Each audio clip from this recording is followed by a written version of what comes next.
Welcome to the first Fantasy Football Live show. Aaron, NBC already has that. We can't use it. Oh. How about the first ever Park Manor Fantasy Football Recap Show, or PMF FRS for short? Don't you think that's a little long? Yeah, that might be too confusing too. What about the Sportscasters? Hey, that works. All right, well, welcome to the first episode of the Sportscasters.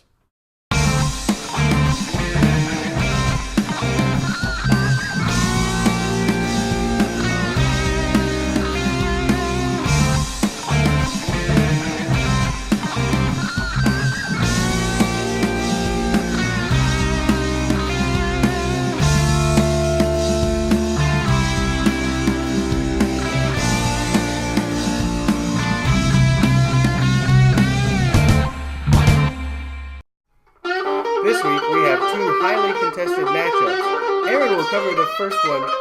Aaron, what are you doing? Aaron! When Aaron decides that he's going to come back, he'll preview the matchup between Ryan and Marvin. Sorry, I got a little carried away. I really like that song. Anyways, I'll be covering the Red Raiders versus the Victorious Rhinos.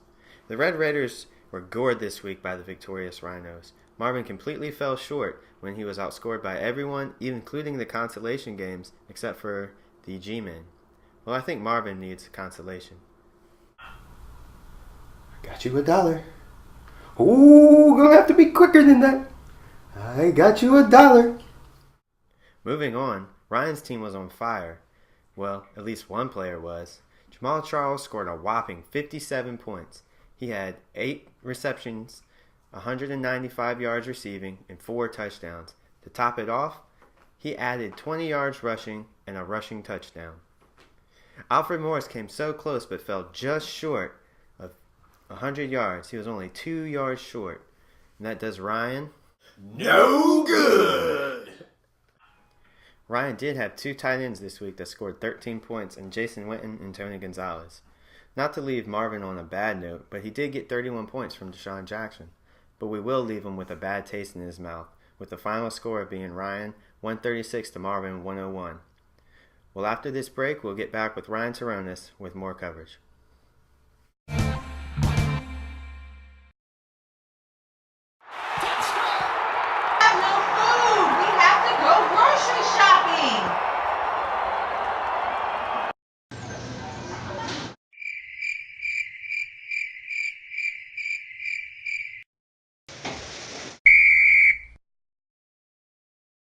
Missing out on football can strike at any moment. Download NFL Mobile and get every touchdown on Sunday afternoons with NFL Red Zone.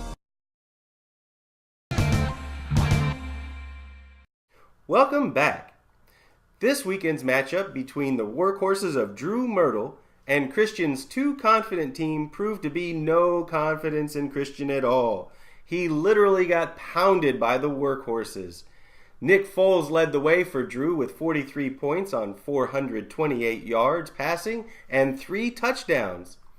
Dez Bryant had a big day as he scored 27 huge points. His performance was so big, he himself was moved to tears. So was Christian. It looked a little something like this.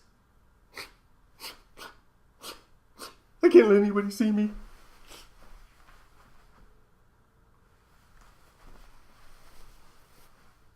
Oh wait, I have to finish the segment. Adding to Drew's big day on the point board was Rashard Jennings, who scored 22 points. 22 points? A Raider scored 22 points? Oh yeah, a Raider did score 22 points. You can count on that. Reggie Bush, Josh Gordon, Keenan Allen, and Matt Bryant all scored double digits to give Drew an impressive team with 7 out of 11 players in double digits. Big day for Drew. But Drew, one question for you. What's up with the defense? The Saints? Really? Come on, man. The Saints couldn't stop Rob Ryan from a buffet. As far as Christian's team is concerned, he did have one player who had a nice day. He had 24 points. His kicker? What's the deal with that? The NFL doesn't even consider him a real player. And what's with the face mask? Why can't he wear a real face mask like everybody else? What's with the one bar thing? Come on. Drew, I'm also disappointed because although Chris Johnson and Matt Forte scored 33 points, they really let you down. And you let me down. I tanked so you could make the playoffs, and this is how you thank me? Doug would have done better than that. Now Drew moves on, and he will face in the semifinals Aaron Johnson and his team, the Hurricanes. Will Drew be able to finally stop that storm from blowing him over? We'll discuss that matchup after this break. Help! I need somebody. Help! Not just anybody. Help! You know I need someone. Help!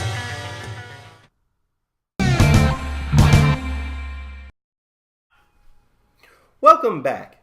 Now we're going to review this week's semifinal matchups. First on the board is the workhorses of Drew taking on the number 1 seed Aaron's Hurricanes. We just so happen to have Aaron here with us, since he is one of the sportscasters. So let's ask Aaron a couple questions. Aaron, what do you think of this week's matchup with Drew? Well, I think it's going to be a tough matchup. Drew is, he took my advice. He did put up the 180 points I told him to put up. And it could be a really tough matchup, but you always have to think that you're going to win when you go into it. That's positive thinking, Aaron. So which player on Drew's team scares you the most? Well, definitely have to be Nick Foles. Drew felt sorry for him once I picked him up, and he did terrible. But Drew felt sorry for him, and ever since, he's been on fire. I would have to agree with that. He has been playing hot ball. Who are you expecting to carry your team this weekend? Well, as always, Drew Brees and Jimmy Graham. They have to get it done for me. It's going to be a tough matchup against the Carolina Panthers and their defense, but I know they're going to come through for me. I have to agree with that. You really need to count on those two players. The problem is the Panthers' defense has been playing so well. I don't know that they're going to be able to do it. They have a tough secondary, but as you said, Graham being as big as he is, I think he can get points no matter who matches up with him. So that definitely is to your advantage. Looking at Drew's team, the workhorses, as you said, Nick Foles is a tough matchup. I don't think, though, that he's going to do much this weekend. The guy to look out for is Reggie Bush. That guy is speed and more speed. What do you think about Reggie Bush? Well, he did have a little incident the other day in the game in the snow. So maybe that injury might be lingering around a little bit. I think you're hoping it lingers, don't you? We might mention that Reggie Bush did go to USC, of course. Moving on to the next game, Aaron is going to preview the matchup between the Rhinos of Ryan and Rob's Reign. Well, Ryan, how do you feel about going into the game? Well, Rob's a tough matchup.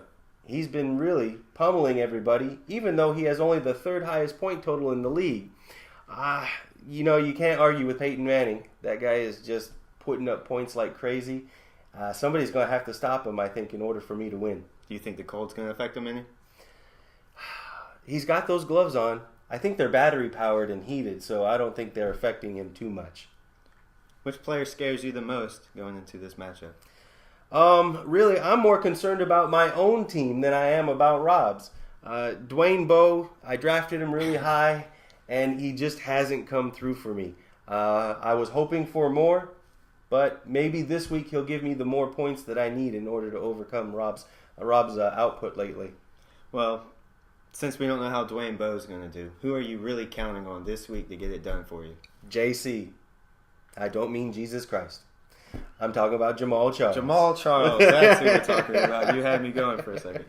Jamal Charles is the man. In fact, if you look at the stats for the year, the highest non-quarterback is Jamal Charles. So I've been riding him all year. I'm going to keep riding him all the way to the championship. All right, sounds good. We'll look forward to the matchup. Well, that'll do it for this first edition of the Sportscasters. On behalf of Aaron, we want to thank you for watching. And as always, remember, stay thirsty, my friends.